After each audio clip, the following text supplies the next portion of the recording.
입술로 향하던 술잔이 허공에서 멈췄다.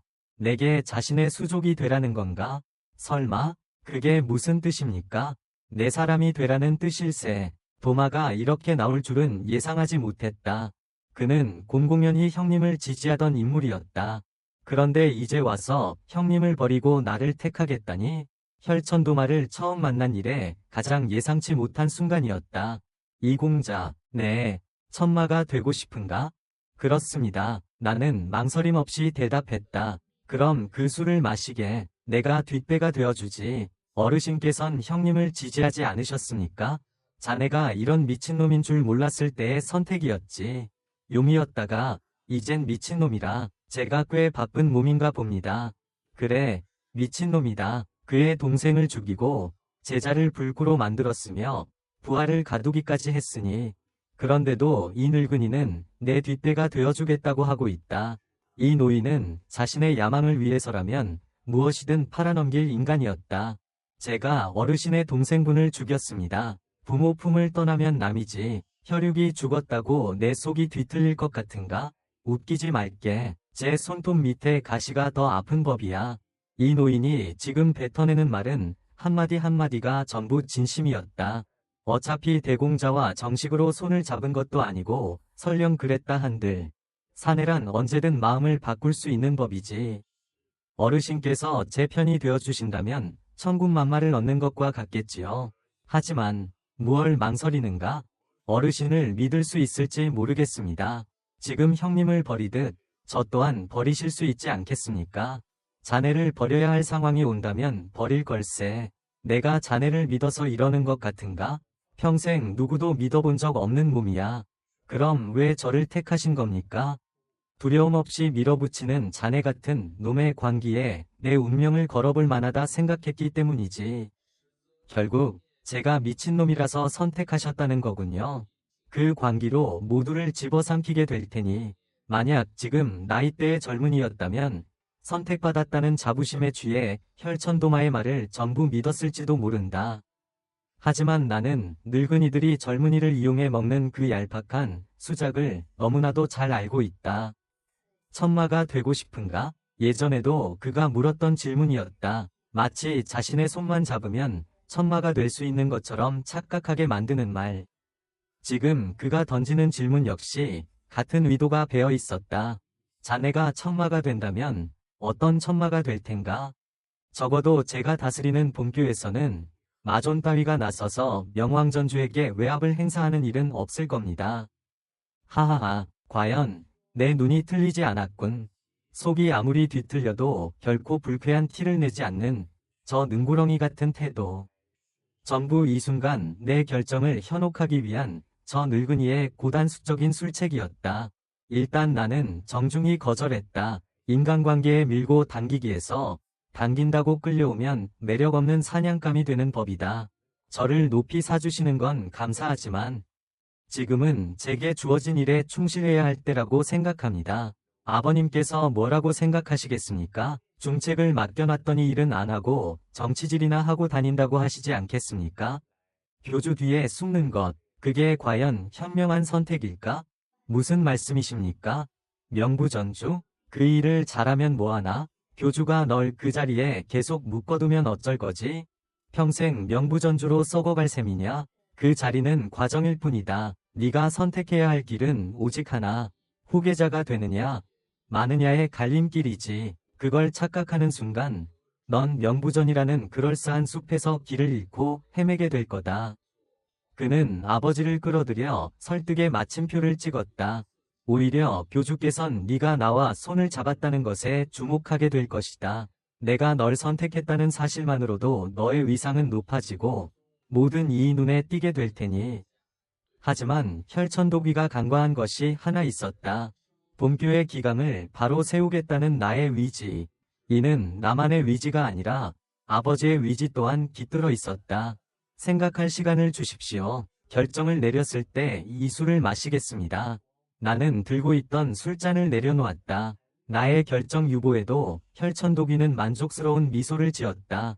그래, 그래야지. 멍청이처럼 마시라면 마시는 게 아니고 혈천도기는 자리에서 일어나 등 뒤 땅에 박혀있던 참천도를 뽑아들었다. 그는 땅에서 돌을 뽑아든 기세 그대로 내게 휘둘렀다. 나는 피하지 않고 흑마검을 뽑아 날아드는 공격을 막아냈다. 챙! 쇳소리가 터져 나왔다. 검과 도가 교차한 너머로 혈천도기가 말했다. 내일 답을 듣겠다. 닷새 후에 답을 드리겠습니다. 서로를 노려보는 팽팽한 기싸움은 잠시였다. 사흘 뒤에 보자. 혈천도기는 대답도 듣지 않고 하늘로 솟구쳐 담장 너머로 사라졌다. 한치위 군더더기 없는 회속하고 장엄한 신법이었다. 흑마검을 검집에 넣은 후 나는 손목을 돌렸다. 망할 영감. 지독하게 아프군. 전력을 다한 공격은 아니었지만 도에 실린 내공이 보통이 아니라 손목이 욱신거렸다. 이 노인네, 남에게 고통 주는 걸 은근히 즐기는군. 자신의 무공이 우위에 있음을 상기시키는 그만의 방식이다. 그저 노인의 자존심이나 고약한 취미로 생각할 수도 있지만 나는 혈천도기의 행동에 분명한 의도가 있다고 본다. 혈천도기는 멍이 들도록 내 옆구리를 찌르거나 오늘처럼 며칠 동안 팔이 쑤실 고통을 안겨주곤 했다. 이 고통은 상대에게 무의식적인 공포를 심는다. 그리고 이 신체적 폭력은 상대를 자기 뜻대로 조종하는데 꽤 긍정적인 역할을 한다. 겪으면 겪을수록 정말 만만치 않은 노인이라는 걸 깨닫는다. 동시에 아버지가 왜 나를 이용해 칼춤을 추려 하는지도 이해하게 된다. 혈천도기 같은 존재가 하나가 아니라 8이나 있었다. 팔마왕이라는 이름 아래 그들이 뭉친다면 아버지라도 상대하기 벅찰 것이다. 그들은 서로 뒷담화하고 헐뜯고 싸우면서도 천마전을 상대할 때만큼은 한마음이 되었다. 게다가 그들은 본교의 주력이었다. 마음에 들지 않는다고 숙청했다간 곧바로 무림맹이나 사파연맹이 쳐들어올 것이다. 내가 미친놈이라서 마음에 든다고 얼마나 더 미칠 수 있는지는 모르고 하는 소리로군. 처소로 돌아가기 전 나는 잠시 이안의 개인 연무장에 들렀다. 이안은 내가 온 것도 모를 정도로 수련에 집중하고 있었다. 내가 일러준 그대로 기초 체력 단련을 하고 있었다. 이안은 곧 쓰러질 듯 숨을 헐떡이면서도 꿋꿋이 수련에 매진했다. 왜 하필 너냐고? 아포스트로피. 내 명령 앞에선 바보가 되니까. 원래 바보는 아니지만 나를 위해 기꺼이 바보가 되어주니까. 잠시 그녀의 수련을 지켜보다가 방으로 돌아왔다. 술을 꺼내 창가에 앉아 잠시 여유를 즐겼다. 화무기를 생각하면 한시도 쉴 수 없었지만 그렇다고 무작정 달려들진 않을 것이다. 주위를 둘러볼 여유를 잃으면 분명 무언가를 놓치게 될 테니까. 그렇게 휘영청 밝은 달을 벗삼아 오랜만에 술잔을 기울였다. 아버지를 떠올렸고 혈천도마를 그리고 다른 마군들을 떠올렸다. 화무기를 죽인 후에 내 삶에 대해서도 생각했다. 다음날 양태의 기는 꺾이지 않았다. 명왕각주. 사람 잘못 건드렸어. 나를 건드리는 건 남도문 전체를 건드리는 것과 같다는 걸 모르나? 그는 혈천도마를 방패 삼아 나를 협박했다. 이대로 날 보내주면 없던 일로 해주지. 마군의 분노는 내가 직접 말씀드려 각주에게 해가 가지 않도록 하겠다. 그러다가는 또 이렇게 회유하려 들었다. 그는 평생 이런 절박한 상황을 겪어본 적이 없었다. 그의 기록을 보면 도귀에서 시작해 식도귀, 그리고 백도귀가 되기까지 그의 삶은 성공의 연속이었다. 고난을 겪어본 적도 없고 그의 인생에 도전하는 사람도 없었다. 그래서 그는 이 상황에서 어떻게 처신해야 할지 몰랐다. 진심으로 사과하고 용서를 비는 대신 그는 지금껏 살아온 방식대로 회유와 협박만 하고 있었다.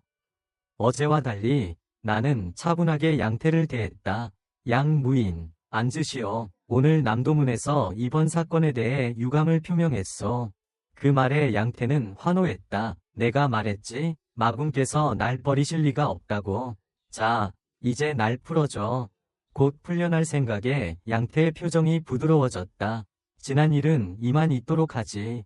마치 나를 용서해주는 듯한 그에게 나는 차분히 물었다. 내가 지금 왜 당신을 정중하게 대하는지 아시오? 좋게 끝내고 싶어서가 아니오? 아니, 오늘이 당신을 보는 마지막 날이기 때문이오. 그게 그거 아니오? 내가 떠나면 우린 다시 볼 일 없겠지. 양태의 얼굴은 기쁨으로 가득했다. 이제 저 얼굴이 진정으로 지어야 할 표정을 찾아줄 시간이었다. 당신이 무언가 오해하고 있는 것 같군. 오해라니? 남도문이 우리에게 유감을 표명한 게 아니라 당신에게 유감을 표했어. 당신이 남도문의 명예를 더럽힌 것에 대해 유감이라고 말이오. 뭐라고? 그리고 남도문 소속 인물이 불미스러운 사건을 일으킨 것에 대해 공식적으로 사과했어. 피해자들에게도 사과하고 보상도 약속했지. 다시는 이런 일이 없도록 하겠다고도 했고. 무슨 그런 말도 안 되는 소리가. 남도문이 이런 일로 공식적으로 사과한 적은 단 한 번도 없었어. 어떤 사건이 일어났어도 양태의 목소리가 떨리고 있었다. 영광이겠군. 그런 남도문을 바꾸어 놓았으니 거짓말하지 마. 그럼 뇌옥에서 즐거운 시간 보내길 바라오. 나는 자리에서 일어섰다. 뒤늦게 양태가 소리를 지르며 난동을 부리기 시작했다. 그냥 두라고 했다. 어차피 저 난동도 오늘이 마지막일 테니 대신 끝까지 진심 어린 반성 한번 하지 않은 자신의 행동에 책임을 져야 할 것이다. 나는 문 밖에서 대기하고 있던 서대룡에게 명을 내렸다. 뇌옥에 연락해서 가장 지독한 곳으로 쳐넣어라. 옛 본단의 뇌옥은 편한 곳도 지옥이다. 뇌옥에 가느니 차라리 목을 베어달라는 말이 괜히 나온 게 아니었다. 저놈 성격에 저 안에서 버틸 수 있을 리가 없다. 그 아들도 마찬가지일 테고 동정심은 들지 않았다. 내가 나서지 않았다면 저들은 평생을 호해호식하며 살았을 테고 피해자인 곽수의 가족은 비참한 삶을 살았을 것이다. 내가 미처 알지 못했던 또 다른 곽수도 이전부터 있었을 테고 앞으로도 계속 나타났을 것이다. 협박당했던 조사관 종화 또한 앞으로의 인생이 완전히 망가졌을 테고 그러니 일말의 동정심도 후회도 없다. 대체 무슨 일이 있었던 겁니까? 뭐가? 남도파에서 어찌 사과 성명을 냈단 말입니까? 전례가 없는 일입니다. 가서 물어봐라. 왜 그랬는지. 그럴 수만 있다면 저라도 그랬을 겁니다. 지금 분위기로 남도파에 찾아갔다간 아마 걸어 나오지도 못할 겁니다. 아니다. 지금이야말로 남도파 연무장에서 춤을 춰도 무사히 걸어 나올 수 있을 때다. 어리둥절해하는 서대룡을 뒤로하고 복도를 성큼성큼 걸어가며 덧붙였다. 적어도 앞으로 이틀 동안은 말이지. 다음날 나는 마가촌의 명부전 지부를 열었다. 위치는 유주점의 맞은편이었다. 신입 조사관 한 명과 집행관 한 명만 배치된 아주 작은 지부였다. 필요한 집기들이 옮겨지고 간판이 걸리는 걸 보고 있자 유주점의 주인인 조춘배가 내 눈치를 살피며 조심스럽게 물었다. 전주, 어찌하여 이곳에 지부를 내셨습니까? 자네가 본단 무인들에게 억울한 일을 당했다고 해보세. 지금까지는 어떻게 했겠나? 어떻게 하긴요? 조춘배의 반문 속에 모든 것이 담겨 있었다. 어떻게 하긴 뭘 어떻게 하겠는가? 그저 억울함을 감내할 수밖에. 본단 무인과 관련된 일이라면 명부전에 와서 고발할 수도 있었을 텐데 이 근방에서 그런 사람을 본 적 있나? 아니요. 제가 알기론 없습니다. 당연히 없을 수밖에. 명부전까지 오려면 본단의 정문에서부터 용건을 고하고 신분을 확인받고 몸수색까지 받아야 했다. 그런 절차를 몇 번이나 거쳐야 겨우 명부전에 도착할 수 있었다. 그러니 누가 고발을 하러 오겠는가? 결국 명부전이 마가촌 주민들을 외면한 셈이었다. 주인장, 내 대신 소문 좀 내주게. 마가촌 주민들이 본단 무인들에게 피해를 보면 이 지부에 와서 고발하라고 말일세. 하지만 보복이 두려워 다들 꺼릴 텐데요. 그렇겠지. 그래서 조만간 공표할 것이다. 명부전 조사와 관련하여 고발인에게 보복하는 자는 참수형에 처한다고. 참수형이라니요? 아, 진정 저희를 위해 지부를 열어주셨군요. 조춘배는 감격에 겨워했다. 평소 같았으면 결국 유명무실해질 형식적인 절차라 여기고 믿지 않았을 것이다. 하지만 이번에 내가 백독이 양태와 그 아들을 처리하는 걸 직접 보고 들은 조춘배는 감격에 겨워했다. 여러분, 와서 들으시오. 그는 장터 사람들에게 분타의 존재를 알리기 시작했다. 앞으로 얼마나 많은 이들이 자신의 억울함을 고하러 올지는 알 수 없었다. 하지만 그 수가 많든 적든 이번 시도는 본교의 기강을 바로 세우는데 지대한 역할을 할 것이다. 이렇게 쉽게 고발할 수 있게 되었으니 무턱대고 약자를 괴롭히는 일은 분명 줄어들 터였다. 분탈을 세우고 돌아오는 길, 서대룡은 흐뭇한 표정을 지었다. 진작에 이랬어야 했는데 아주 잘하셨습니다. 어디에 무게 중심을 두느냐의 문제지요. 무슨 말씀이십니까? 지금까지 명왕전의 무게 중심은 머리에 있었습니다. 팔마군을 위식하며 교내 각 단체의 문제를 해결했지요. 본래의 창설 목적에서 벗어나 권력의 신여로 전락했던 겁니다. 이제부터 저는 명왕전의 무게 중심을 다리에 둘 겁니다. 마가촌의 주민, 하급 무사, 비교적 약하다는 이유로 억울한 일을 당하는 이들을 보호하는 것부터 시작할 겁니다. 이 과정에서 우리는 원칙 하나만 기억하면 됩니다. 그것이 무엇입니까? 목숨의 무게는 같다는 것. 하급 무사의 목숨과 마군의 목숨은 같은 무게를 지닙니다. 그러니 우리는 같은 잣대로 일을 처리할 것입니다. 서대룡의 얼굴에 감동의 물결이 스쳐 지나갔다. 다른 이가 이 말을 했다면 현실을 무시한 한심한 이상론이라며 무시했을 겁니다. 하지만 전주님이시라면 믿을 수 있습니다. 이거 욕입니까? 칭찬입니까? 지금 저를 욕하신 거지요? 여기서 더 무서워지시면 제가 제일 먼저 고발할 겁니다. 총총걸음으로 멀어지는 녀석의 뒷모습을 보며 나는 헛웃음을 터뜨렸다. 그리고 그에게 설명했던 명왕전의 기세를 유지하기 위해 내가 해야 할 일이 하나 있었다. 나는 모든 집법관을 소집했다. 전주님을 뵙니다. 그들이 목청껏 소리치며 나를 맞았다. 이번에 백도기까지 뇌옥에 가두면서 처음 임명되었을 때보다 내 인망은 더욱 높아져 있었다.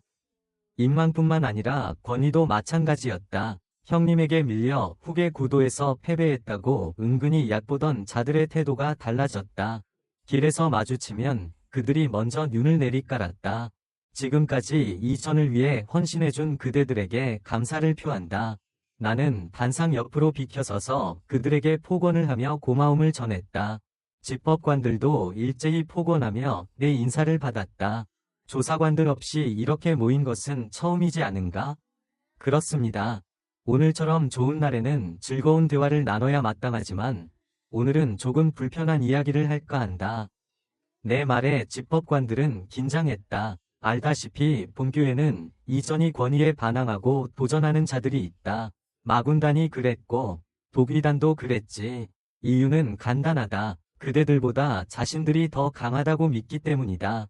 자존심이 상할 수도 있는 이야기였지만 나는 돌려 말하지 않았다. 조사관에게 할 말이 있고 집법관에게 할 말이 있다.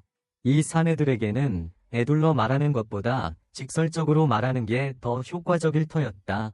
팔마군 중 누구라도 좋다. 그대들은 4명을 받고 백도기 수준의 고수를 체포할 수 있겠는가? 누구도 자신있게 대답하지 못했다. 이것이 현실이었다. 왜 못하는가? 이전이 법보다 자신들의 주먹이 더 강하다고 믿기 때문이다. 이걸 어떻게 바꿔야 할까? 간단하다. 그대들의 주먹이 그들의 주먹보다 강해지면 그만이다. 그대들을 두려워하면 감히 도전할 생각조차 못하게 될 테니. 모두의 표정이 뜨거워졌다. 권위가 통하지 않는 상황을 한 번쯤은 모두 겪어봤을 테니까. 나는 너희 모두가 지금보다 더 강해지길 바란다. 물론 지금의 집행대원들도 강했다. 하지만 정예부대의 무인들을 압도할 정도는 아니었다. 비슷하거나 오히려 조금 약한 수준이었다. 따라서 오늘부터 모든 일정을 취소하고 특별훈련에 들어간다. 특별훈련이라는 말에 여러 반응이 터져 나왔다. 반색하는 자가 있는가 하면 표정을 굳히는 자도 있었다. 이번 변화가 마음에 들지 않는다면 지금 그만두는 것이 좋을 거다. 다른 부서로 옮겨줄 테니 앞으로 나오도록. 잠시 망설이던 두 사내가 앞으로 나섰다. 그들은 솔직하게 다른 부서로 가고 싶다고 말했다. 나는 두 사람을 원하는 부서에 임명해주겠다고 약속하고 돌려보냈다. 남들 눈치 볼 것 없다. 명왕전에서 모두가 싸울 필요는 없어. 각자 자신에게 맞는 자리에서 본교를 지탱하면 그걸로 족하다. 다른 사람 없나? 더는 나서는 이가 없었다. 좋다. 나는 멀찍이서 대기하고 있던 사내에게 손짓했다. 그는 바로 마군의 3대장 장호였다. 마군 대장들 중에서도 가장 강한 사내. 지난번 내가 마군주를 죽여 친구의 원한을 갚아준 이후로 나를 무척 마음에 들어 했다. 오늘부터 너희의 특별훈련을 진행해줄 사람이다. 아직 새로운 마군주가 정해지지 않아 마군 전체가 대기 상태였다. 그렇기에 이런 부탁이 가능했던 것이다. 장호가 그들 앞에 나섰다. 커다란 덩치와 얼굴에 흉터가 집행대원들을 압도했다. 장호라고 한다. 당분간 너희들의 훈련을 맡게 되었다. 여기 계신 각주님에 대한 개인적인 존경심으로 맡은 일이다. 훈련은 혹독할 거다. 하지만 한 가지는 약속하지. 버텨낸 자는 분명 이전보다 강해져 있을 게다. 알겠나? 예. 집행대원들이 우렁차게 대답했다. 훈련은 반 시즌 뒤에 시작한다. 모두 준비하고 다시 모이도록. 해산. 집행대원들이 모두 흩어지고 장호와 나 단둘이 남았다. 요즘 마군 분위기는 어떻습니까? 뒤숭숭합니다. 다음 마군주가 정해져야 안정이 될 듯합니다. 나 역시 다음 마군주에 대한 소문을 몇 가지 들은 바 있었다. 워낙 중요한 자리라 아버지와 사마명이 고심하고 있다는 말도 들었고, 마군들이 자기 사람을 심기 위해 움직이기 시작했다는 소문도 들렸다. 이런 시기에 도움을 청해서 죄송합니다. 천만에요. 언제든 불러주십시오. 이 공자님, 아니, 각주님의 명이라면 언제든 달려오겠습니다. 고맙습니다. 장호마저 떠나고 나도 발길을 돌리려는데 어디선가 목소리가 들려왔다. 이제 이틀 남았군. 고개를 돌리자 혈천도마가 등 뒤에 담벼락에 앉아 있었다. 참 한가하신가 봅니다. 마군이 되면 시간 하나는 넘쳐나지. 제가 교주가 되면 마군들께서도 할 일이 넘쳐나게 될 겁니다. 그러려면 내 손을 잡아야 할 텐데. 혈천도마는 어떻게든 제 뜻대로 하려는 속셈으로 압박하고 있었다. 형님께서 이러시는 걸 알면 실망하실 겁니다. 이해해 줄 거다. 더 유능한 놈 편을 드는 게 인지상정 아니겠나? 내가 정파 놈들을 왜 싫어하는지 아나? 그런 감정을 너무 포장해서야 저놈이 돈이 많아서 좋다. 저놈이 더 강해서 좋다 하면 될 것을 정인이 도덕이니 떠들어대지.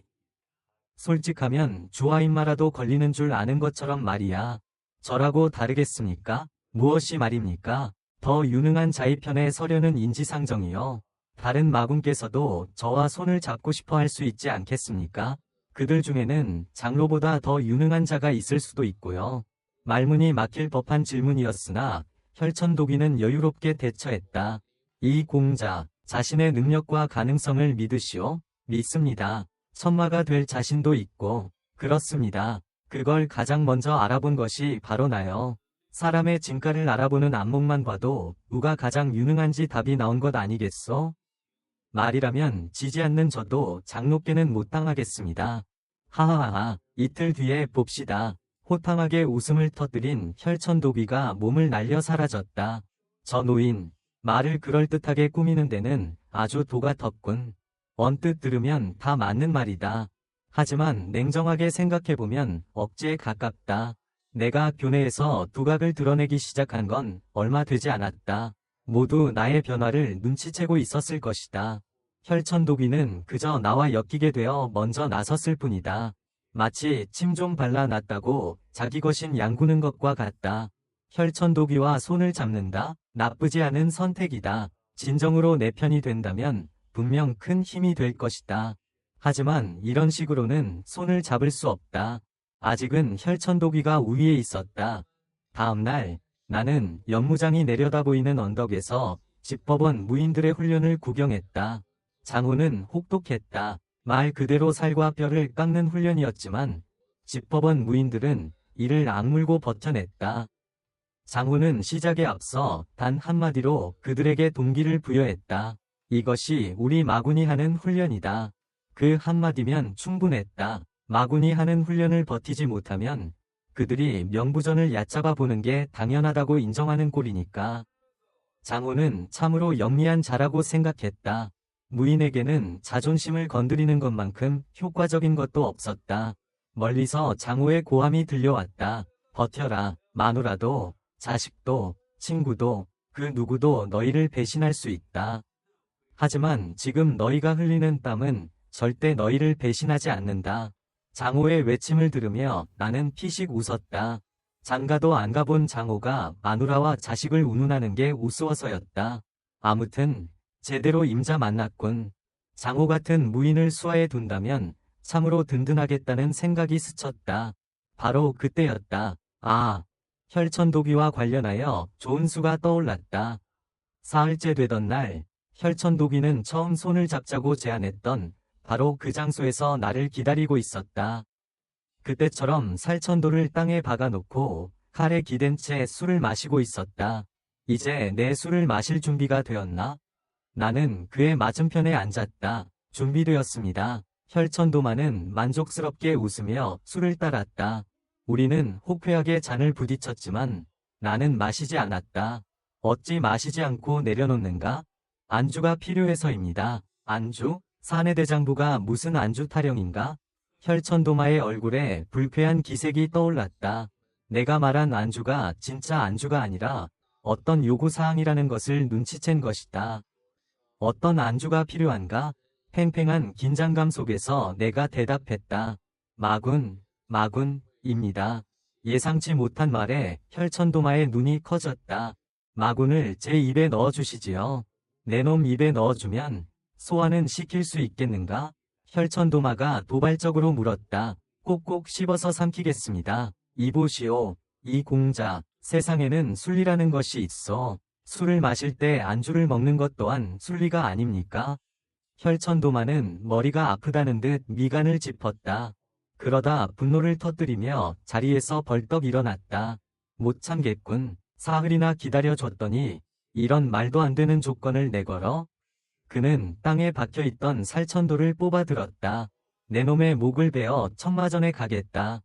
슈슉. 혈천도마가 살천도를 휘둘렀다. 진심으로 죽이려는 것은 아니었지만 적당한 분노가 담긴 짜증스러운 공격이었다. 쨍. 흑마검으로 막아내자 날카로운 쇳소리가 울렸다. 제법이군. 아주 제법이야.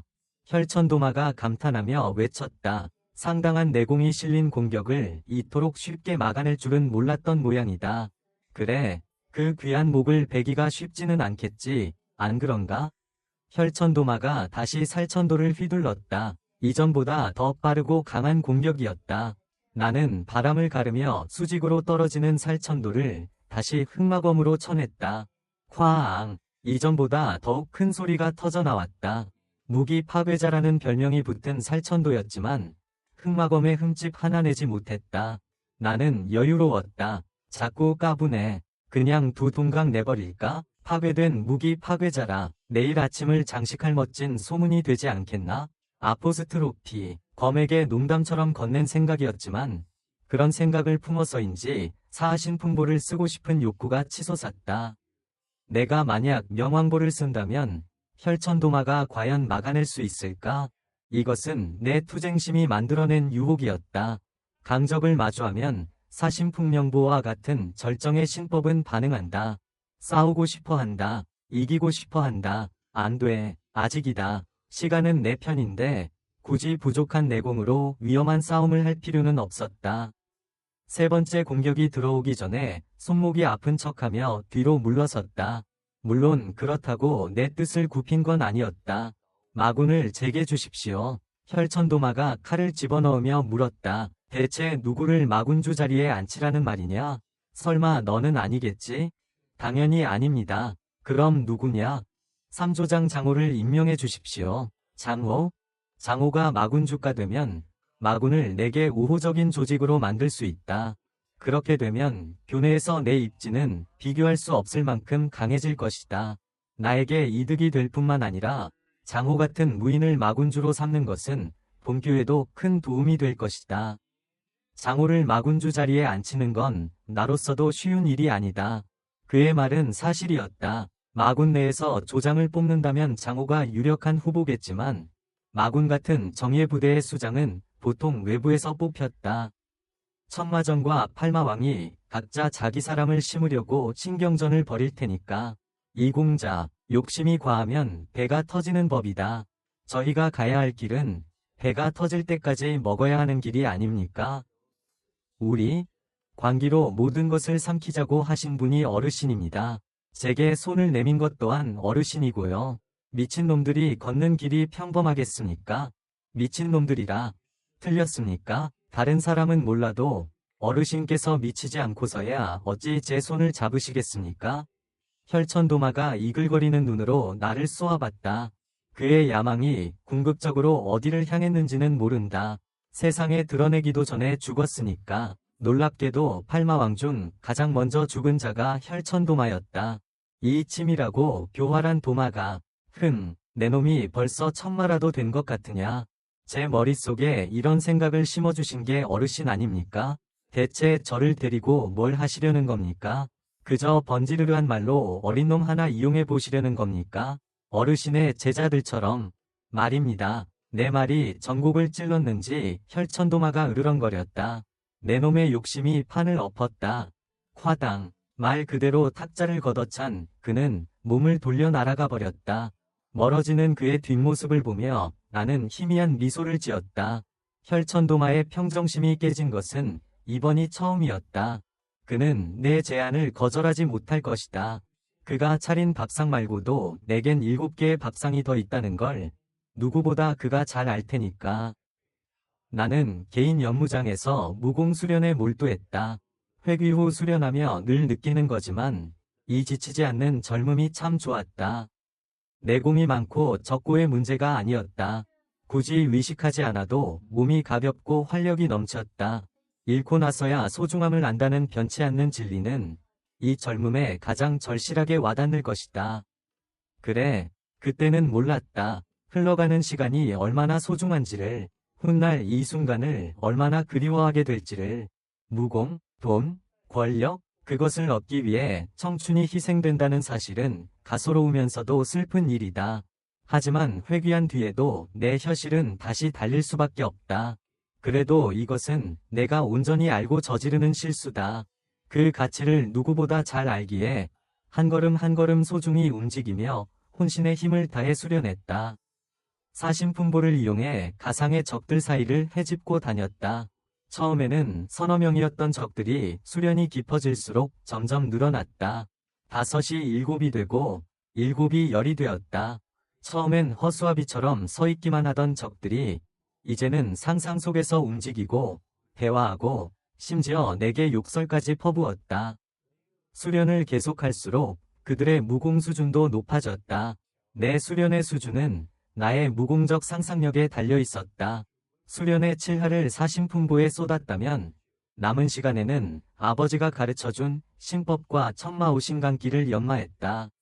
한바탕 수련을 마치고 나는 숨을 고르기 위해 연무장 바닥에 누웠다. 온몸이 흠뻑 젖을 만큼 땀을 흘렸지만 수련을 막 끝낸 이 순간만큼 상쾌한 시간은 없었다. 창밖으로 붉은 노을에 물든 구름이 흘러가는 것이 보였다. 이 젊은 몸으로 중원을 유람한다면 얼마나 좋을까? 절기를 위한 재료를 찾아다니며 보던 노을과 화무기를 죽이고 천하제 1인이 되어 볼 노을은 전혀 다를 텐데. 회귀 전에는 바로 이 회귀한 순간을 상상하며 그 모든 고난을 버텼다. 지금은 화무기를 죽인 후의 미래를 기대하며 버틴다. 오늘의 나만 생각해서는 안 된다. 수련이 부족해서 상대의 손에 비참하게 죽는 내일의 나도 나다. 그래, 버텨야 한다. 내가 다시 일어서자 상상 속의 적들도 따라 일어섰다. 이틀 뒤 새로운 소식이 들려왔다. 혈천도귀가 삼조장 장호를 귀살대주 후보로 추천했다는 소식이었다. 그렇게 길길이 날뛰며 돌아갔지만 결국 혈천도귀는 내 뜻을 받아들인 것이다. 애초에 그가 뒤엎을 수 있는 판이 아니었다. 이 소식에 가장 놀란 사람은 장호 본인이었다. 대체 무슨 일이 있었던 겁니까? 그가 나를 찾아와 물었다는 사실 자체가 그가 머리가 좋고 눈치가 빠르다는 것을 보여주었다. 평범한 사람이었다면 이것을 갑자기 굴러들어온 복이라고 생각했을 것이다. 하지만 장호는 세상에 그런 행운은 없다는 것을 아는 사내였다. 이공자님의 수작이시지요? 맞다. 내가 혈천도귀에게 부탁했다. 저를 높이 사주시는 것은 감사하나 제가 감당할 수 있는 자리가 아닙니다. 겸손할 필요 없다. 내 손에 죽은 귀살대주도 맡았던 자리다. 그때와는 경우가 다릅니다. 삼조를 이끌던 것처럼 이끌어라. 그럼 역대 어느 누구보다 훌륭한 귀살대주가 될 것이라 확신한다. 특히 그는 조장들 중에서 가장 무공이 뛰어난 무인이었다. 3조 대원들의 적극적인 지지도 받고 있었다. 내부에서 대주를 뽑는다면 그는 자격이 차고 넘쳤다. 과찬이십니다. 이공자님, 네가 스스로를 과소평가하는 것일 수도 있겠지. 어쨌든 다른 후보들도 거론되고 있으니 두고 보도록 하자. 장호는 어리둥절하면서도 기쁜 마음을 감추지 못했다. 마교 분대장의 꿈이 달리 뭐가 있겠는가? 이제 우리가 할 수 있는 건 다 했다. 결과는 하늘의 뜻에 맡기자꾸나. 장호에게 진인사대 천명하라고 말은 했지만 그 무심한 하늘이 응답해 줄 리 만무했다. 내가 부지런히 움직여서 일을 만들어야 했다. 그날 밤 나는 아버지를 찾아갔다. 천마전에는 아버지를 위한 별채가 있었는데 아마 세상에서 가장 크고 화려한 처소일 것이다. 그리고 지금 눈앞에 있는 아버지의 낯선 모습에 나는 환영이라도 본 듯 눈을 깜빡였다. 새로 익히신 호신강기이십니까? 아니, 잠옷이다. 꽃무늬 잠옷이라니 마무리나 악귀도 아니고 잠은 편안하게 자야 한다는 생각이다. 아버지의 잠옷 차림은 처음 보는 것이었다. 화사한 꽃무늬 잠옷도 충격적이었지만 내게 이런 모습을 보이신다는 사실이 더욱 놀라웠다. 잠시 기다리라고 하고 다른 옷으로 갈아입으실 수도 있었을 텐데 이 밤중에 무슨 일이냐? 밤중이라니요? 아직 초저녁입니다. 이렇게 일찍 주무시는 줄은 몰랐습니다. 이거 급히 정보 아닙니까? 무린맹이 알면 당장 쳐들어올 텐데요. 천마는 일찍 잔다. 야밤에 기습을 감행하자. 용건만 말해라. 네, 나는 농담을 그만두고 방문한 이유를 밝혔다. 혈천도마를 제 검으로 삼으려 합니다. 죽이겠다고 하지 않았더냐? 죽이기엔 아까운 인재입니다. 아버지께는 새로운 소식이 아닐 것이다. 혈천도마가 장호를 추천했을 때 이미 그와 내가 손을 잡았다는 것을 짐작하셨을 것이다. 아버지뿐만 아니라 교단의 정치에 관심 있는 사람이라면 누구나 짐작할 수 있었을 것이다. 모두가 지켜보고 있었다. 나와 혈천도마의 관계가 어떻게 전개될지를, 이후 형님께서 어떻게 반응하실지, 그리고 다른 마존들이 각자 어떻게 움직일지를. 아버지는 화제를 돌리셨다. 새 검은 어떻더냐? 마음에 듭니다. 보자꾸나. 나는 흑마검을 칼집제로 아버지께 내밀었다. 아버지는 천천히 흑마검을 뽑아보시더니 만족스럽게 고개를 끄덕이셨다. 잘 길들였구나. 쥐어만 보셔도 아십니까? 쥐어보고 알아야지 찔려보고 알겠느냐? 아버지는 흑마검을 돌려주시며 말씀하셨다. 혈천도마는 그리 쉽게 길들여지지 않을 것이다. 길들일 생각 없습니다. 부서질 때까지 쓰고 버릴 겁니다.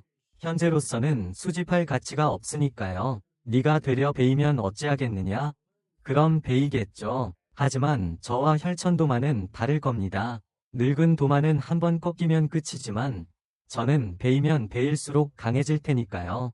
약을 바르고 붕대를 감고 계속 나아가겠습니다. 말이야 쉽지. 그런데 그걸 왜 나한테 보고하는 거냐? 아버지께 녹봉을 받게 되었으니 보고하는 것은 당연한 일입니다. 아버지의 눈이 가늘어졌다. 설마 혈천도마의 추천을 받아달라고 온 건 아니겠지? 과연 눈치가 빠른 분이었지만 이번엔 틀렸다. 아닙니다. 그 반대입니다. 부디 혈천도마의 소원은 절대 들어주지 마십시오. 들어주지 말라고? 어째서냐? 이번 기회에 혈천도마의 콧대를 꺾어 놓을 생각입니다. 제 앞에서 너무 오만방자하게 굽니다. 어떨 때는 아버지보다 더 높은 사람처럼 행동한단 말입니다. 그 기세를 꺾어 놓을 작정입니다. 헛소리 집어치우고 내 속내를 말해봐라. 어째서 제 진심을 몰라주시는 겁니까? 마군을 얻을 기회인데 고작 혈천도마의 콧대를 꺾자고 그걸 포기하겠다고? 너 같은 녀석답지 않구나. 역시 예리한 아버지다. 예, 간파당했군요. 뭘 노리는 거냐? 혈천도마에게서 반드시 얻어내야 할 것이 있습니다. 그러기 위해선 이번 일이 그의 뜻대로 되어서는 안 됩니다. 마군보다 더 중요한 것이냐? 어떤 면에서는 그렇습니다. 아, 그리고 마군도 제 것으로 만들 겁니다. 모든 것을 제 것으로 만들 것입니다. 나를 빤히 쳐다보던 아버지가 고개를 돌렸다. 가짜는 소리 그만하고 물러가거라. 말은 그렇게 하셨지만 나는 느낄 수 있었다.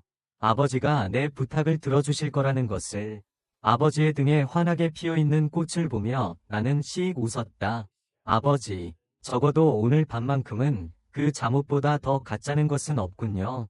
혈천도마가 천마전에 들었었다. 그는 혈로를 따라 천천히 걷다가 융단 끝에서 멈춰 섰다. 평안하셨습니까? 혈천도마가 권무진에게 정중히 인사했다. 덕분에 잘 지냈어. 그대는 어떠한가? 아드님 덕분에 요즘 좀 바쁘게 지내고 있습니다. 권무진이 희미하게 웃었다. 내 아들이 이제 다 커서 그런지 내 뜻대로 하질 않는군. 하하하, 교주님께서도 뜻대로 안 되는 일이 있으셨습니까? 자식이란 본디 인생이 뜻대로 되지 않음을 보여주기 위해 하늘이 내린 존재라 하지 않나. 자네도 자식을 낳아봐야 알걸세. 제 아이도 어딘가에서 자라고 있을지 모르겠습니다. 권무진이 웃었다. 권무국과 함께 있을 때보다 한결 부드럽고 다정한 모습이었다. 만약 권무국이 보았다면 아들한테도 좀 그렇게 환하게 웃어주시죠. 라고 틀림없이 말했을 것이다. 그렇게 가벼운 인사를 나눈 후 혈천도마가 슬쩍 권무국을 언급했다. 교주님의 뜻대로는 아닐지 몰라도 요즘 이공자께서 교내에서 이름을 떨치고 계십니다. 그게 다 자네 작품이 아닌가? 실제로 권무국이 인기를 얻게 된 것은 혈천도마와 얽히고 나서부터였으니 그리 말해도 과언이 아니었다. 이공자께서는 교주님의 작품이십니다. 저는 그저 얼마나 훌륭한 작품인지 이제야 깨달았을 뿐입니다. 권무진은 부정하지 않았다. 아들의 성공 뒤에 자신이 있다고 믿는 것은 어떤 의미로든 나쁜 일은 아니었다. 아직은 철없는 아이입니다. 가끔 이공자님 나이대에 저를 생각하곤 합니다. 만약 지금의 그 아이가 철없는 아이라면 저는 벌레라고 불려야 할 겁니다. 그 철없는 아이를 과대평가하는군. 가장 먼저 과대평가하신 분은 교주님이십니다. 권무국을 명왕전주로 임명한 이를 가리키는 것이었다. 이유가 어찌 되었든 파격적인 임명이었다. 그렇기에 드리는 말씀입니다만 이공자님을 더욱 훌륭한 작품으로 만들어보고 싶습니다. 그대가 나선다면 내 둘째 아들에게는 천재일우의 기회가 되겠지. 과찬이십니다. 알아서 하게. 감사합니다. 대화가 끝날 무렵 혈천도마는 조심스럽게 방문 목적을 드러냈다. 허락하신 김에 제대로 밀어주시지 않겠습니까? 무슨 뜻인가? 이번 마군주건 제 뜻대로 진행하게 해주십시오. 자신이 추천했던 장호를 마군주로 임명해달라는 요청이었다. 짧은 침묵이 흘렀다. 두 사람은 감정의 변화 없이 서로를 마주했다. 먼저 침묵을 깬 것은 거무진이었다. 마군주의 일은 어렵겠네. 이 일은 이공자님께서도 원하시는 바입니다. 자네 말대로 내 둘째 아들은 충분히 밀어주었어. 이제 첫째 아들도 생각해야지. 제자들을 키우며 배운 것이 하나 있습니다. 누군가를 밀어줄 때는 확실하게 한 명만 밀어주어야 한다는 것입니다. 제가 그리하지 못해 종종 비판을 받곤 합니다. 나는 괜찮다. 자네처럼 아량 넓은 사람과 달리 감히 나를 욕하는 놈은 모두 죽여버리니까. 두 남자의 시선이 허공에서 얽혔다. 눈빛만으로도 서로의 위중을 파악할 만큼 오랜 시간을 함께했다. 그 시간이 길수록 지금 이 순간의 침묵은 더욱 어색해진다. 더 할 말 있나? 물러가라는 천마의 명에 혈천도마는 더 이상 고집을 부리지 않았다.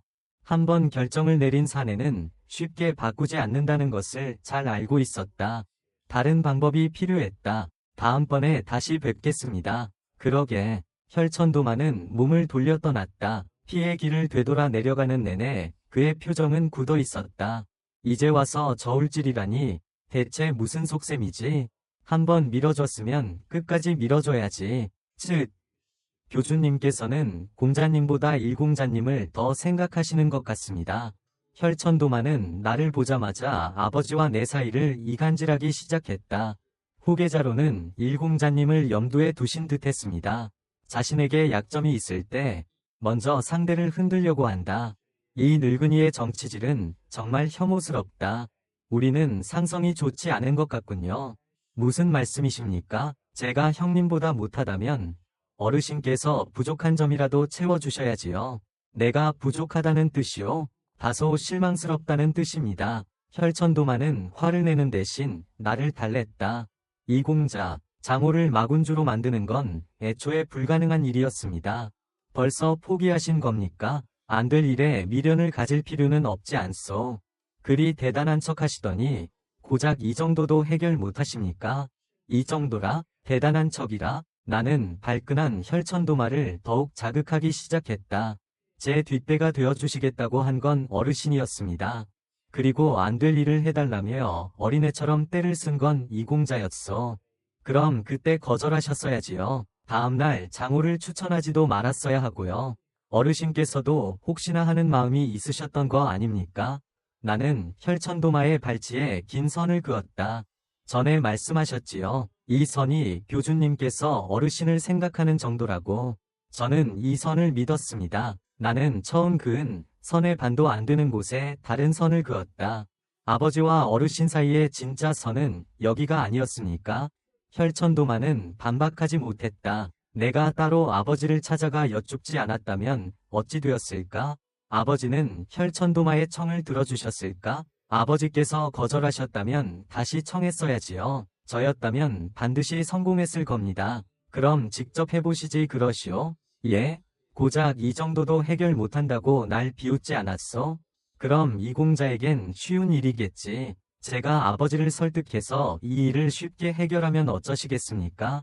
해보시오. 아마 역효과만 날 테니. 그는 자신의 청을 거절했으니 아들의 청이라고 들어줄 리 없다고 확신하는 듯했다. 이럴 때 보면 혈천도마는 아버지를 잘 알았다. 내기를 하자는 말씀이십니까? 내기? 좋소. 하지. 이공자도 실패하면 그때부턴 불평 그만하고 내가 시키는 대로만 하시오. 떼쓰는 것도 그만하고 제가 성공하면요. 원하는 것을 들어주지. 무엇이든 말입니까? 원하는 게 있어? 잠시 생각한 뒤 나는 그에게 말했다. 영약을 하나 구해주십시오. 적어도 마정당보다 좋은 영약으로요. 순간 혈천도마가 움찔했다. 나는 그 놀람의 정체를 정확히 알고 있었다. 마정당보다 좋은 영약을 구하는 게 얼마나 어려운지 알고 하는 소리요? 알기 때문에 조건으로 거는 겁니다. 어차피 같은 배를 타기로 한 이상 제가 강해지는 게 어르신께서 강해지는 것과 같지 않습니까? 내가 혈천도마에게 영약을 요구한 데에는 이유가 있었다. 그가 영약을 가지고 있다는 사실을 알고 있었기 때문이다. 그는 마정당보다 더 많은 내공을 얻게 해주는 전설의 영약, 천회신단을 가지고 있었다. 과거 혈천도마는 형님과 정식으로 손을 잡았을 때 천회신단을 선물했다. 그때 그가 천회신단을 자신은 먹지 않고 오랫동안 보관해왔다는 사실이 밝혀졌다. 이 내기를 유도한 목적은 바로 저 외천신단을 위해서였다. 장호를 마군주로 만들어줄 수도 없고 영약을 구해줄 수도 없다면 제가 원로와 손을 잡을 이유가 없지 않습니까? 좋다. 네가 장호를 마군주로 만든다면 내가 영약을 구해주지. 약속하신 겁니다. 나는 흑마검을 뽑아 내밀었다. 혈천도마는 쳐내듯이 자신의 참천도로 내 검을 쳤다. 챙. 그 맑은 소리가 우리 사이의 약속이었다. 각자의 대표 무기로 맺은 이 약속은 말보다 훨씬 구속력이 강했다. 혈천도마는 언제나처럼 훌쩍 몸을 날려 멀리 사라졌다.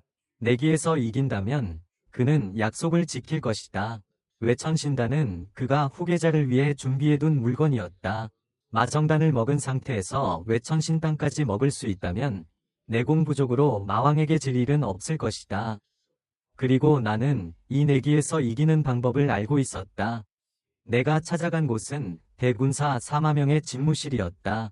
그가 머무는 이 통천각은 본교의 머리 역할을 하는 곳이었다. 무림의 모든 정보가 이곳에 모여 분류되었다. 그 중에서도 사마명의 손을 거친 극히 일부의 정보만이 아버지께 전달되었다. 확실하진 않지만 아마 요즘 통천각에서 천마전으로 넘어가는 정보의 상당 부분은 내 차지일 것이다. 통천각의 입구부터 사마명의 집무실까지는 천마전보다도 삼엄한 경비가 펼쳐져 있었다. 이는 통천각이 본교에서 중요한 역할을 한다는 뜻이자 책사들이 모인 곳이기에 철저히 보호받아야 한다는 의미이기도 했다. 대군사의 집무실에 들어서자 사마명은 서류 더미에 파묻혀 일하고 있었다. 책상 위에 쌓인 서류가 너무 많아 그의 얼굴이 거의 가려질 정도였다. 아버지 옆에서 조언 몇 마디 하는 게 전부인 것처럼 보일지 몰라도 사실 대군사의 업무는 서류와의 전쟁이었다. 그는 하루 종일 중원 각지에서 날아드는 수백 통의 전서를 읽고 또 읽으며 버릴 정보와 남길 정보를 구분하는 일을 했다.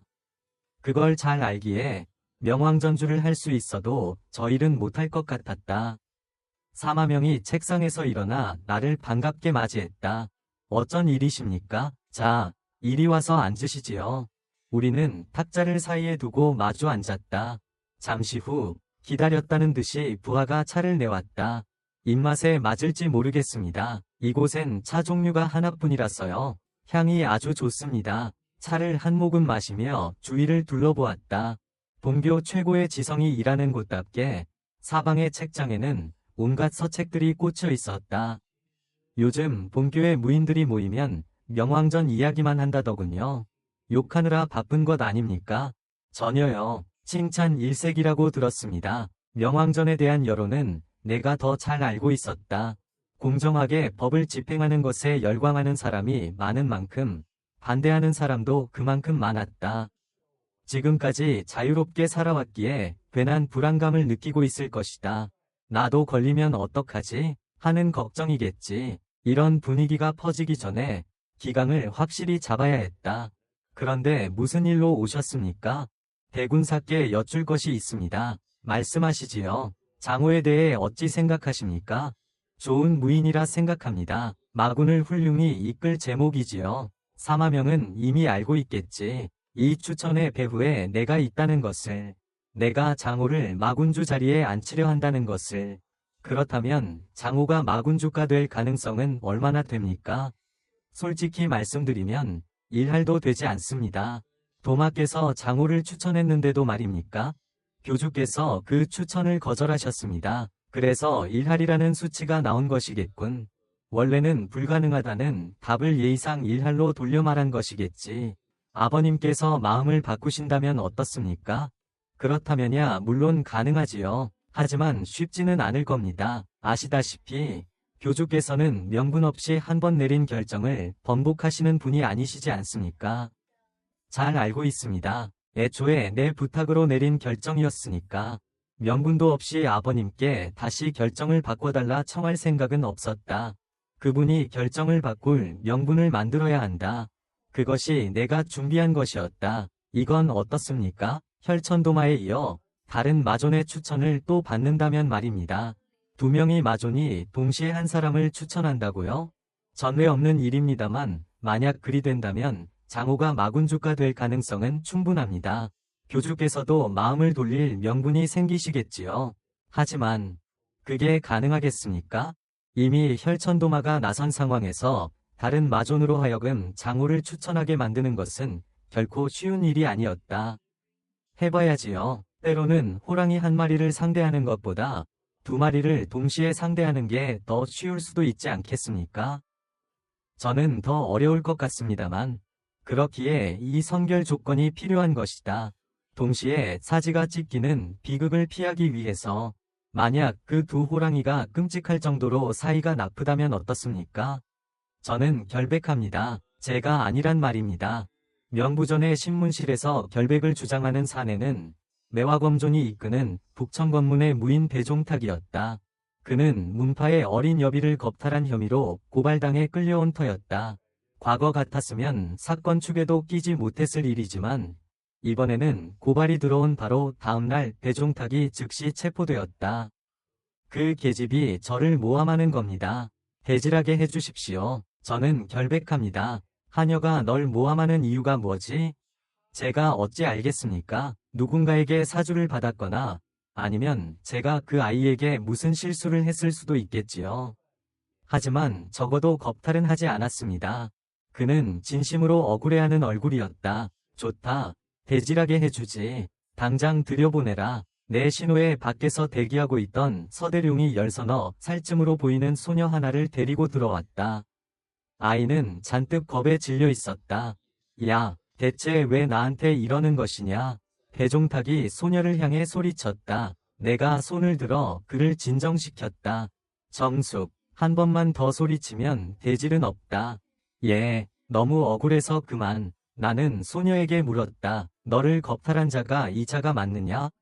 소녀는 천천히 고개를 끄덕였다. 저것 보십시오. 제 얼굴도 제대로 보지 않고 고개를 끄덕이지 않습니까? 널 아는 아이인데 얼굴을 자세히 볼 필요가 있겠느냐? 죄 지은 게 있으니 저를 쳐다보지 못하는 겁니다. 정말 내 놈짓이 아니란 말이냐? 아닙니다. 하늘의 맹세코 아닙니다. 이 아이의 말만 듣고 저를 벌하신다면 너무 억울합니다.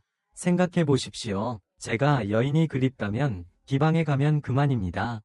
어찌 이런 어린아이를 건드리겠습니까? 내가 어찌 알겠느냐? 네가 말해보아라. 어린아이를 보면 흥분이라도 되는 것이냐? 제가 아니라고 말씀드리지 않았습니까? 배종탁이 아이를 향해 험악한 눈빛을 보냈다. 무고죄가 얼마나 무서운 죄인지 모르느냐? 용서해 줄 테니 사실대로 말해라. 사실이 아니라고. 아이는 겁에 질려 몸을 움츠렸다. 보십시오. 저렇게 떨고 있지 않습니까? 무서워서 그러는 것이다. 내 놈이 겁탈한 사실을 발설하면 고향의 가족들을 찾아가 죽이겠다고 했다지. 이 사건은 계집아이가 직접 고발한 게 아니었다. 아이가 다른 하녀에게 말했고 그 하녀가 유상주점 맞은편에 있는 명부전 지부의 친구를 대신해 고발한 것이었다.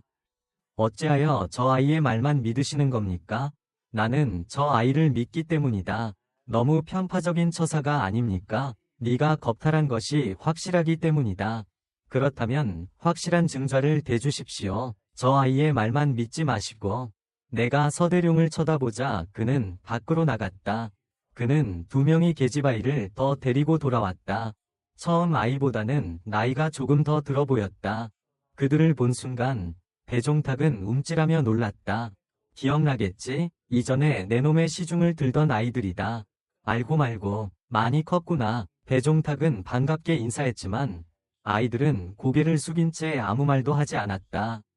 아이의 증언을 듣다 보니 문득 궁금해지더군. 이번에 그랬다면 그전에는 안 그랬을까 하고. 그리하여 이전에 부리던 하녀들을 조사해본 결과 그들 역시 겁탈당했다는 사실이 밝혀졌다. 이미 모든 증언을 마쳤다. 겁탈한 수법도 똑같았고 협박한 내용도 같았다. 2, 3년씩 부려먹다가 다른 아이로 갈아치웠더군. 더는 부인할 수 없다는 것을 깨달은 배종탁의 표정이 변했다. 결백을 주장하던 남자는 온데간데 없고 본색을 드러냈다. 술에 취해 실수를 저질렀습니다. 부디 한 번만 용서해 주십시오. 갑자기 차분해진 태도는 방금 전까지 결백을 주장하던 모습과 너무도 달라 마치 광대패의 연극을 보는 듯했다. 그는 아이들에게 차분하게 말했다. 솔직히 너희도 좋았지 않으냐? 끝날 때마다 돈도 쥐어주지 않았더냐? 그 말에 가장 어린 하녀가 품에서 엽전을 꺼내 바닥에 던졌다. 쨍그랑 소리를 내며 엽전들이 흩어졌다. 단 한 푼도 쓰지 않고 모아두었다가 오늘 들고 온 것이었다. 배종탁은 못 본 척 고개를 돌리고 내게 애원했다. 듣자 하니 명부전 역사상 하녀를 건드렸다고 외옥에 간 사례는 없었다고 합니다. 조사까지 했군. 맞다. 다시는 이런 일이 없도록 하겠습니다. 하늘에 맹세합니다. 각서를 쓰라면 쓰겠습니다. 아니, 아예 계집종은 두지 않겠습니다. 뇌옥에 가지는 않을 것이다. 내 말에 아이들이 고개를 들었다. 모두 겁에 질린 얼굴이었다. 감사합니다. 정말 감사합니다. 남자는 희죽거리며 아이들을 쳐다보았고 아이들은 모두 그의 시선을 피해 고개를 숙였다. 하지만 넌 다른 곳으로 가야 할 거다. 그게 어딥니까? 바로 여기다. 서걱, 쿵. 내 검이 단칼에 그의 목을 베었다. 놈은 비명 한 번 지르지 못하고 위자와 함께 뒤로 넘어가며 즉사했다. 갑작스러운 사태에 소녀들이 경악하며 비명을 질렀다. 놈의 피가 바닥에 흩어진 동전 위로 흘러내렸다. 나는 곧장 소녀들에게로 몸을 돌렸다. 너희를 괴롭히던 자는 이제 죽었다. 너희 가족이 죽는 일도 없을 것이다. 그러니 이제부터 걱정 말고 살아가거라. 아이들은 놀란 얼굴로 나를 쳐다보았다. 너희가 겪은 일은 죽을 때까지 잊지 못할 게다. 어차피 잊지 못할 테니 차라리 오늘의 일을 잊지 말 거라. 이자가 죗값을 치른 이 순간으로 너희가 당한 일을 덮고 놈을 이 최후의 모습으로만 기억하여라. 이것이 내가 그 아이들을 위해 해줄 수 있는 최선이었다. 소녀들은 시체를 보았다가 서로를 마주 보았다. 잠시 후 그들 중 가장 나이가 많아 보이는 아이가 앞으로 나와 정중히 고개를 숙였다. 저희의 원수를 갚아주셔서 정말 감사합니다. 다른 소녀들도 따라서 고개를 숙였다. 감사합니다. 대인, 가장 어린 하녀가 울음을 터뜨리자 다른 소녀가 그녀를 껴안았다. 위로하는 아이의 눈에서도 눈물이 흘러내렸다. 하녀들이 어떤 취급을 받든 아무도 신경 쓰지 않는다. 과거의 나 또한 마찬가지였다. 나에게 고마워할 필요 없다. 저자가 벌을 받은 것은 너희가 용감하게 증언했기 때문이다. 이것은 너희가 이뤄낸 정의이니 앞으로도 용감하게 살아가거라. 네. 그리고 놈의 친구나 가족에게 보복당할 걱정은 절대 하지 않아도 된다. 지금부터는 명왕전이 너희를 보호할 것이다. 이제는 가장 나이 많던 소녀마저 눈물을 흘렸다. 정말 감사합니다. 아버님, 우리가 약육강식이라는 명분 따위에 빠져 이 아이들을 지키지 못한다면 아버님께서 그토록 싫어하시는 정파놈들 손에 목이 잘릴 겁니다. 아니, 잘려 마땅합니다. 목이 달아난다 해도 아무런 불평도 할 수 없을 겁니다. 조사관들이 들어와 소녀들을 밖으로 데리고 나갔다. 앞으로 이 아이들을 각별히 신경 쓰라고 일러두었으니 걱정할 것은 없을 것이다. 이 사건은 교내의 소문으로 퍼져 감히 하녀들을 함부로 건드리는 자들도 줄어들 것이다. 우리가 마인이니 그런 일이 용납된다는 그릇된 생각, 그것부터 바로잡아야 한다. 조사를 지켜보던 이안이 고개를 저었다. 아까 저렇게 격렬하게 부인하는 걸 봤을 땐 정말 억울한 누명을 쓴 줄 알았어요. 정말 무섭네요. 귀신보다 무서운 게 사람이다. 하지만 저자는 북천검문 소속이었습니다. 매화검종께서 이걸 그냥 넘어가실까요? 자기 수하가 어린 하녀들을 상습적으로 겁탈했는데 그런 놈을 죽였다고 문제를 삼겠다고? 안 하는 게 좋을 거다. 두렵지 않으십니까? 공자님? 두렵지. 이 쓰레기들을 다 치우기도 전에 내가 먼저 죽을까봐 두렵다. 공자님께서 명왕전주가 되신 뒤로 본교가 점점 착해지고 있어요. 이러다 무림맹보다 더 정의로운 사람들만 모이면 어떡하죠? 나는 즉시 그녀의 농담을 바로잡았다. 하녀를 겁탈하지 않는 건 선행이 아니다. 그건 당연한 거지. 아, 그렇네요. 그리고 지금껏 우리는 그 당연하고도 간단한 일조차 하지 못했지. 그때 서대룡이 돌아왔다. 각주님, 어찌 그런 일을 하셨습니까? 무슨 일 말이냐? 일부러 죽이신 것 아닙니까? 악인일수록 묘옥에 가둬 더 큰 고통을 줘야 한다는 것이 각주님의 원칙이 아니었습니까? 본교의 묘옥은 죽음보다 더한 고통을 주는 곳이었으니까. 맞다. 그런데 어째서 바로 죽이신 겁니까? 역시 서대룡은 눈치가 빠르다. 나는 일부러 매화검존이 관련된 이 사건을 직접 맡았고 그의 말대로 사내를 일부러 죽였다. 이렇게 죽여야 매화검존을 만나러 갈 명분이 생기지.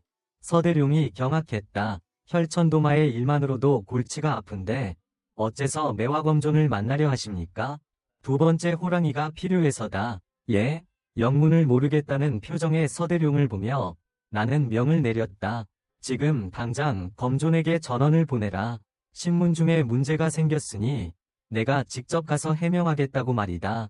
2시간 뒤 나는 서대룡과 함께 북천검문으로 향했다. 정녕 저를 데려가셔야겠습니까? 공식적인 방문이다. 각주가 어찌 혼자 가겠느냐? 오른팔은 따라와야지. 제가 언제 각주님의 오른팔이 되었습니까? 한 여자만 사랑하는 냉혈한 야심가에 모두가 침묵할 때 손을 드는 반골. 내 오른팔이 되기에 차고 넘치지 않느냐? 세상에 어떤 수식어가 마음에 드느냐? 하나도 마음에 들지 않습니다. 얼마 지나지 않아 우리는 북천검문의 입구에 도착했다. 혈천도마의 남도문이 본교의 남쪽을 차지했다면 매화검존의 북천검문은 북쪽을 장악하고 있었다. 북천검문은 처음 와봅니다. 지금까지 제가 맡은 사건 중에 이들과 얽힌 일은 없었거든요. 혈천도마와 달리 매화검존은 아랫사람들 관리를 잘했나 봅니다. 소속 마검들도 명예를 중시한다고 하고요. 그런가? 내가 미지근하게 반응하자 서대룡이 물었다. 그렇게 생각하지 않으십니까? 내가 보기엔 마검이나 독이나 그게 그거다. 명예를 중시하는 자들이 저런 윤을 할 수 있겠느냐? 입구를 지키는 마검들의 눈빛이 곱지 않았다. 배종탁의 죽음에 대해 이미 들은 듯했으나 그 반응은 죄를 지었으니 죽었다기보다는 고작 하인 하나 건드렸다고 우리 북천검문의 무인을 죽여? 에 가까웠다. 물론 이럴 때 내게 감히 도발할 리는 없으니 이내 공손히 고개를 숙였다.